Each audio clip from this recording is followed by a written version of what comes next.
Anshuman कामिला Tagore hall से। क्यों रुचि को नहीं दे रहे हैं? रुचि को देंगे, इसके बाद देंगे सर। तो पहले रुचि को मौका दे दीजिए। चलिए ठीक है, रुचि आप आइए। आपका आपकी रुचि इंट्रोडक्शन। से नमस्कार आरस को माननीय तराशते तराशते प्रधानमंत्री यहाँ पहुंची है। सर, मैं आपसे क्षमा चाहती हूँ, मैं आपका सवाल नहीं सुन पाई पहले। नहीं, मेरा सवाल नहीं था, मेरा कमेंट था। मैंने कहा कि आप उस जगह से आ रही हैं जो आरस की खदानें हैं, और आप आरस को तराशते तराशते यहाँ पहुंची है, और इसलिए आपके अंदर एक विशेष कौशल्य होगा, ये मैं मान के चलता हूँ। बताइए, आप क्या कह रही थी? सर, मैं यही कहना चाह रही थी कि हमने ब्लैक स्वॉन इवेंट्स के बारे में बहुत ही डिटेल में हमारे फाउंडेशन कोर्स में पढ़ा, और ये भी पढ़ा कि आपके नेतृत्व में सर, कि भारत कितने दृढ़ता से लड़ रहा है कोविड-19 जैसे ब्लैक स्वॉन इवेंट्स से। सर, इसी के बारे में हमने बहुत सारी लर्निंग्स, एक्सपीरियंसेस शेयर करे, जो बहुत ही ट्रेडिशनल नॉलेज से लेकर आए हैं सर। सर, उन्हीं को मैं आपके साथ में शेयर करना चाहूँ। बताइए। सर, हमें हमारे ट्रेडिशनल ज्ञान कोश में कई ऐसी प्रथाएं और सुविधाएं हैं जिससे हम आने वाले ब्लैक स्वॉन इवेंट्स का अनुमान लगा सकते हैं। सर, जैसे कि अरुणाचल प्रदेश की आदि ट्राइब अपने चींटियों के चलने के तरीके से बता देते हैं कि कब बाढ़ आने वाली है। और सर, जैसे मैं मकराना से हूँ सर, वहाँ पे भी एक बावली है, तो उस बावली में जैसे ही पानी भरता है लोग वहाँ से निकलने लग जाते हैं। तो सर, हमारा ये सुझाव हमने काफ़ी डेलिब्रेशन के बाद सोचा कि हमें ऐसे ट्रेडिशनल नॉलेज के लिए वोकल फॉर लोकल होना है और इन्हें ग्लोबल लेवल तक पहुँचाना है सर। देखिए रुचि, आपने बहुत सटीक बात बोली है, और ये आपका अच्छा ऑब्जर्वेशन भी है। देखिए, हमारे पूर्वजों ने जिंदगी जिए भी हैं, लेकिन जिंदगी को जानने का निरंतर प्रयास भी किया, निरंतर प्रयास किया। हमारे यहाँ सिविल सेवा में, है ना, अंग्रेजों के जमाने में हर इलाके के गैजेट्स रहते हैं। कभी आप उन गैजेट्स को स्टडी कीजिए। आज के अफसर नहीं पढ़ते हैं गैजेट्स। और इतना ही नहीं, जब वो एक नौकरी छोड़ के दूसरी जगह पे जाते हैं तो उन्होंने सारी अपनी चीजें लिख करके जाना चाहिए। वो भी परंपरा दुर्भाग्य से छूट गई अंग्रेजों ने, और बाद में हमारे देश के भी पुरानी जो पीढ़ी के हमारे आईएएस अफसर और सारे हमारे सिविल सर्विस के लोग थे, उन्होंने बरकरार रखा। लेकिन पिछले कुछ सालों में से वो परंपरा चली गई। अगर आप उसको देखोगे तो उसमें ऐसे कई ऑब्जर्वेशंस हैं। मैं एक छोटा सा उदाहरण बताता हूँ। मैं जब गुजरात में सीएम था तो हमारे यहाँ एक डांग जिला है गुजरात में, सूरत और नवसारी के पास, छोटा सा है, पूरा फॉरेस्ट है, थिक फॉरेस्ट है।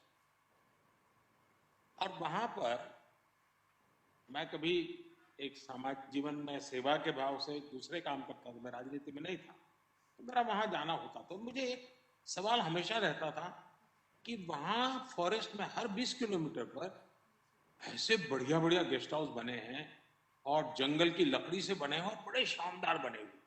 तो मुझे लगता था कि इतने पैसे क्यों बर्बाद किए, क्यों बर्बाद किए, ये हर 20 किलोमीटर पे ताबूत खड़ा कर दिया है, ऐसा मेरे मन में रहता। लेकिन जब सीएम बना तो भी वो सवाल मेरे मन में घुसता रहा था। तो मैंने फिर जब एक बार डांग आया तो रात्रि को रुकना था, तो मैंने कहा मुझे वो आपके पुराने गैजेट्स देखने जरा दिखाइए। तो मैंने उसको देखा तो बड़ा इंटरेस्टिंग चीज मुझे पाई। अंग्रेजों ने उसमें लिखा था, क्योंकि वो जंगल में हाथी पर जाते थे अंग्रेज अफसर। अब हाथी एक दिन में 20 किलोमीटर चलता है, और इसलिए हर 20 किलोमीटर पर गेस्ट हाउस था। यानी हम हर चीज को बुरी है ऐसा मान लेते हैं तो गड़बड़ हो जाती है। उसका बैकग्राउंड खोजने का प्रयास करना चाहिए, और ये काम अफसरों ने अच्छी तरह।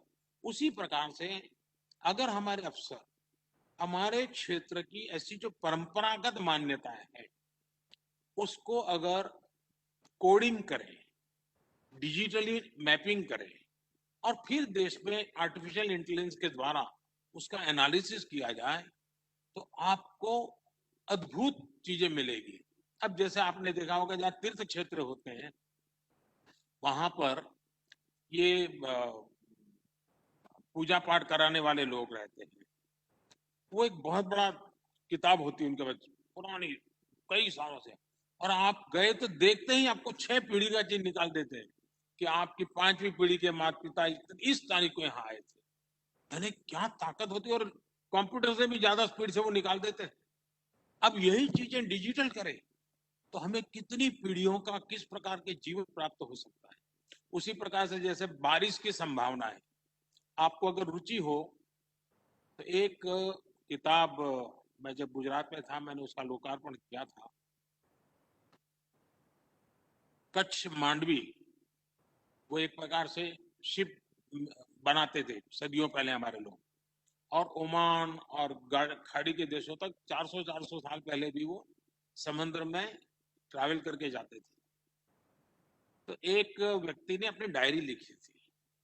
उस डायरी में अगर इस प्रकार का पंखी उड़ता है और इस दिशा में से आता है तो तय करता था, हाँ जमीन इतनी दूर होगी। तारों के आधार पर वो तय करता था कि इस दिशा में जाएंगे तो मैं सही दिशा में पहुंचूंगा। यानी वो डायरी इतनी बड़ी ग्रंथ बन गया है। अब जरूर कभी देखने जैसा है, जो आपकी ये रुचि है। लेकिन आपकी बात सही है कि हमारे पास जो सदियों का परंपरागत चीजें हैं उसको हम निकम्मी न माने। हो सकता है आज वो कालबाह्य हुई होगी, लेकिन उसी को भी मॉडिफाई करके हम मॉडर्नाइज कर सकते हैं। और ऐसी बहुत सी चीजें हैं जो हमारे काम आ सकती है। अब जैसे सूर्य की शक्ति, आज दुनिया सोलर एनर्जी की बात करता है। हमारे पूर्वजों ने सूर्य को 7 घोड़ों से जोड़ करके जिस प्रकार से शक्ति के स्रोत के रूप में, अभी लगता माइथोलॉजी है, लेकिन आज वो रियलिटी लगने लगी।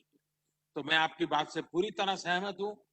एक मिस्टर नरवणे करके पुणे के थे, प्रोफेसर नरवणे थे।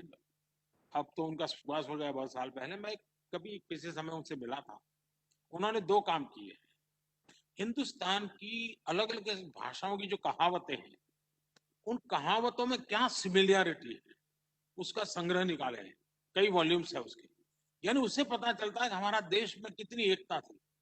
एक कहावत जो तमिल भाषा में है, करीब करीब उसी स्पिरिट की कथा आपको लद्दाखी लैंग्वेज में मिल जाएगी। उन्होंने कंपाइल किया था। उसी प्रकार से उन्होंने दूसरा कंपाइल किया था कि हमारे किसान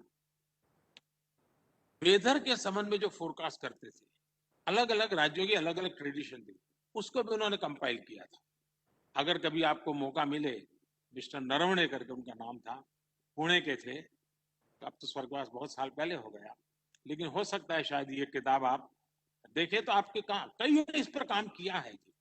लेकिन हमारे यहाँ आज जो अपने आप को बहुत ही विद्वान और बहुत ही पढ़े लिखे मानते हैं, वो इस सबको धुतकार देते हैं, निकम्मा मानते हैं, और उसके कभी हम भी डर जाते हैं। तो हमारे भीतर अगर आत्मविश्वास हो कि मेरे पूर्वजों के पराक्रम निरर्थक नहीं थे, उन्होंने देश और दुनिया को उस युग में बहुत कुछ दिया। गुलामी के कालखंड में उसको आधुनिक स्वरूप नहीं दे पाए, मौका नहीं मिला, लेकिन वो निकम्मा नहीं था। अब हमारा काम है उस पुराने ज्ञान के अधिष्ठान पर हमें अब आधुनिक भारत के निर्माण में उसमें जो उपयुक्त है उसको आगे ले जाना है। जो कालबाह्य है वो वहीं रही है। हो सकता है आज से 100 साल के बाद काम आएगा, लेकिन सब चीज निरर्थक नहीं होती है। आपके विचार से मैं सहमत हूँ। धन्यवाद सर। जवाब जरा लंबा हो गया रुचि, लेकिन सर बहुत ही इंस्पायरिंग था sir. Thank you sir. Thank you, धन्यवाद।